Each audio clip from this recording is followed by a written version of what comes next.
Hello বন্ধুরা, কেমন আছো তোমরা সবাই? Welcome back to my new vlog. চলে এসেছি আরেকটা নতুন ভ্লগ নিয়ে। তোমাদের সঙ্গে কয়েকটা ক্লিপ শেয়ার করব। আই থিঙ্ক তোমাদের ব্লগটা ভালো লাগবে। ভালো লাগলে লাইক, ফলো, শেয়ার আর সাবস্ক্রাইব করে দিও। এই ব্লগটা হলো সান ফ্রান্সিসকোর যে ব্লগটা আমি লাস্ট রিসেন্ট দিয়েছিলাম সেটারই একটা সেকেন্ড পার্ট। ওই দিনই ছিল এটা। আমরা গিয়েছিলাম গ্রিফিথ অবজারভেটরি সেন্টারে, যেটা আমাদের যেতে যেতে প্রায় ইভিনিং হয়ে গিয়েছিল, বাট তাও আমরা ওটা ঘুরেছিলাম কারণ ওটা খুব ভালো ছিল বলে।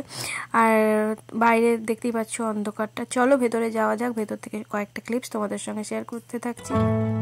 গ্রিফিথ অবজারভেটরি সেন্টারে, তো এখান থেকে পুরো ভিউটা দেখা যাচ্ছে। দেখো ওই যে পেছনের ভিউটা, ওখানে হলিউডটা দেখা যাচ্ছে, বাট এখন অন্ধকারের মধ্যে কিছুই দেখা যাবে না।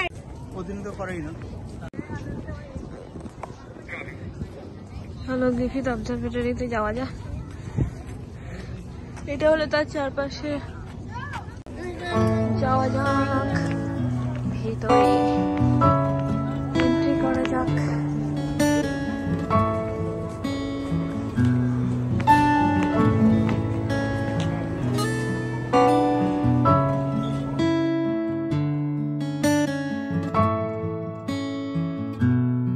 গ্রিফিথ অবজারভেটরিটা হলো ক্যালিফোর্নিয়ার লস অ্যাঞ্জেলসে একটা খুব বড় একটা tourist spot.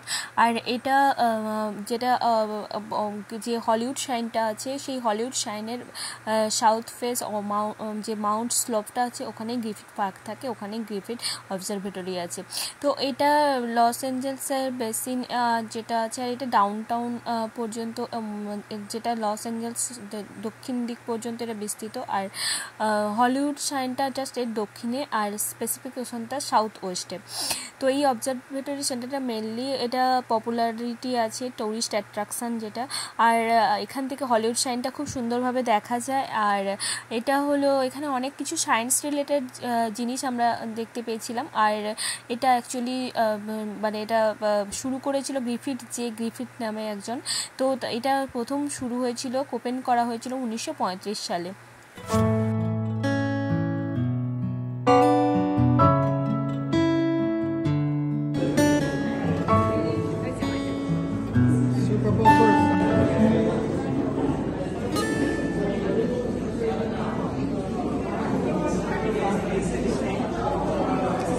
California Indian Horizon calendar দেখ।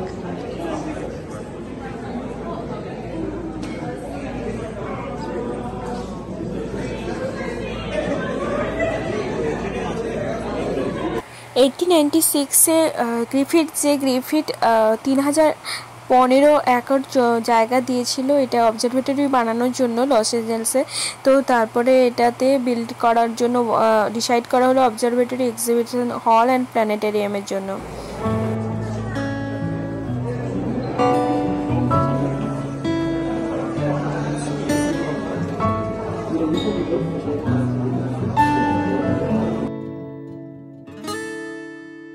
এই অবজারভেটরিটা প্রথম স্কেচ বানিয়েছিলেন রাসেল পোর্টার নামে একজন। তো ওনার পর ওনার একজন আর্কিটেক্ট, তিনি এটা শুরু করেছিলেন, তিনি এবং ফ্রেডেরিক মোর্স আসলে বলে একজন। তো ওরা দুজনে মিলে এটাকে মানে তৈরি করেছিলেন। এটা 1870 থেকে 1960-এর মধ্যে। তারপরে এখানে মোটামুটি পাবলিকলি এটা ওপেন করা হয়েছিল 1935 সালে, 1935-এ। আর তারপরে এটা ফার্স্ট 5 ডেজের মধ্যে এটা অনেক মানুষের প্রথমে মানে মানুষ ভিজিট করেছিল, প্রায় 13,000-এরও বেশি।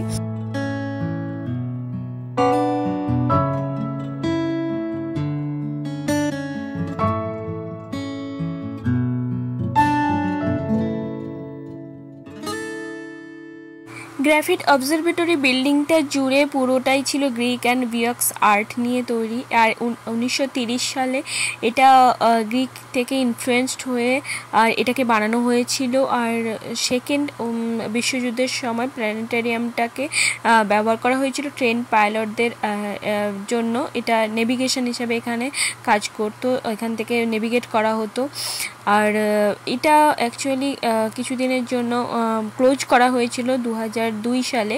2002-তে এটাকে ক্লোজ করা হয়েছিল কিছু রিনোভেট করার জন্য আর রিমডিউল করার জন্য। তারপরে আবার 2006-এ এটাকে আবার রিওপেন করা হয়েছিল।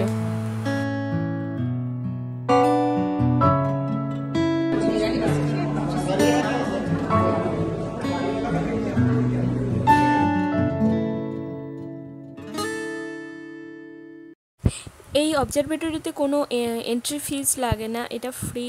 আর কোনো শো দেখার জন্য এখানে অ্যাডাল্ট যারা তাদের জন্য $10 করে, $10 করে, আর চিলড্রেন থাকলে 8, 5, 6 এভাবে থাকে মোটামুটি। আর শোজ ওপরে ডিপেন্ড করে, অনেক কটা শোজ থাকে এবং সবটাই সায়েন্স রিলেটেড।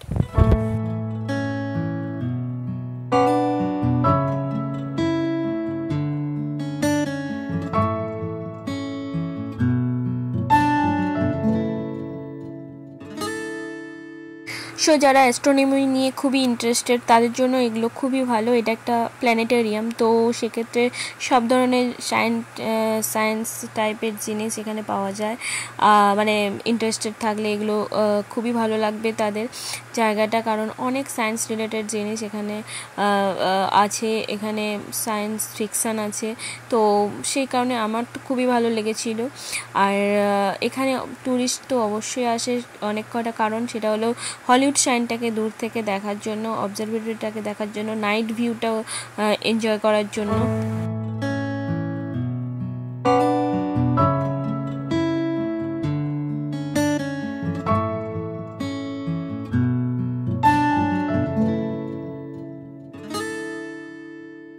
এখানে অনেক কটা শো হয়ে থাকে, তো বেসিক্যালি উইকেন্ডগুলোতেও হয়ে থাকে, ডিপেন্ড করে চার্জগুলো, মানে ফিসগুলো। তো এখানে টেসলা কয়েল ডেমনস্ট্রেশন দেখানো হয়, water is life, specific standard universe, এইসব বিভিন্ন টাইপের শো এখানে দেখা যায়।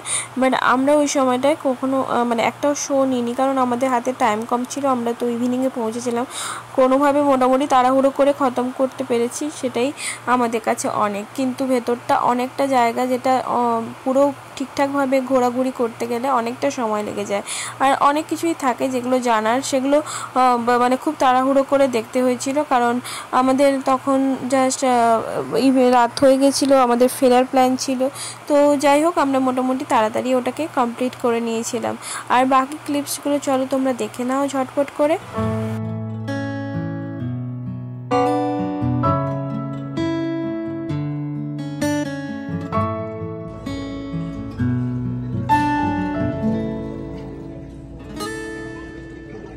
তারপর আমরা ওখান থেকে বেরিয়ে আমরা গিয়েছিলাম অন্য একটা ডেস্টিনেশনে।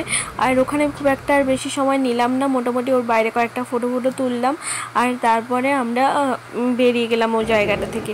তো তোমাদের কেমন লাগলো কমেন্টস করে অবশ্যই জানাও। আর অবশ্যই ভালো লাগলে লাইক, ফলো, শেয়ার আর সাবস্ক্রাইব করে দিও। অনেক পুরনো জিনিস, অনেক সায়েন্সের জিনিস দেখলাম, যেটা অবশ্যই প্ল্যানেটেরিয়ামগুলোতেই থাকে।